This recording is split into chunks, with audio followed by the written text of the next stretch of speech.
KMF strong ಇದೆ ಇಡೀ ದೇಶದಲ್ಲಿ ಅಂತ ಒಂದು ಹೆಮ್ಮೆ ಇದೆ ಎಲ್ರಿಗೂ.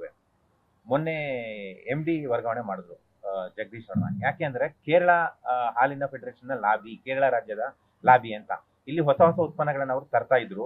ಜೊತೆಗೆ ಇಡ್ಲಿ ದೋಸೆ ಹಿಟ್ಟನ್ನ ಮಾರುಕಟ್ಟೆಗೆ ತರಬೇಕು ನಂದಿನಿ ಬ್ರ್ಯಾಂಡ್ ಅಲ್ಲಿ ಅಂತ ಒಂದು ಚರ್ಚೆ ಪ್ರಯತ್ನ ಎಲ್ಲ ಮಾಡಿದ್ದಾರೆ ಅವರು.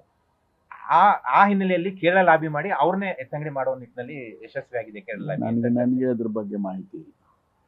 ನನಗೆ ಅದ್ರ ಬಗ್ಗೆ ಮಾಹಿತಿ ನಮಗೆ ಪೊಲೀಸ್ ಕೆಲಸ, ಹಾಲಿನ ಕೆಲಸ ಅದೆಲ್ಲ ಬೇರೆ ಬೇರೆಯವ್ರು ಮಾಡ್ತಾರೆ. ಪ್ರಣವ್ ಅವರು ಬಂದಿದ್ರಲ್ಲ ಸರ್, ಪ್ರಣವ್ ಮಹಂತಿ ಅವರು ಇಲ್ಲಮ್ಮ, ನಾನು ಎಲ್ಲದಕ್ಕೂ ನಾನೇ ಉತ್ತರ ಕೊಡಕ್ಕೆ ಹೆಂಗಾಗುತ್ತೆ? ಸೀನಿಯರ್ ಇರ್ಬೋದು, ಸೀನಿಯರ್ ಇರ್ಬೋದು, ವಿಚಾರಗಳು ಕೂಡ ಕೆಲವು ಗೊತ್ತಿರುತ್ತೆ, ಸಂಪೂರ್ಣ ಗೊತ್ತಿರೋದಿಲ್ಲ ನಮಗೆ.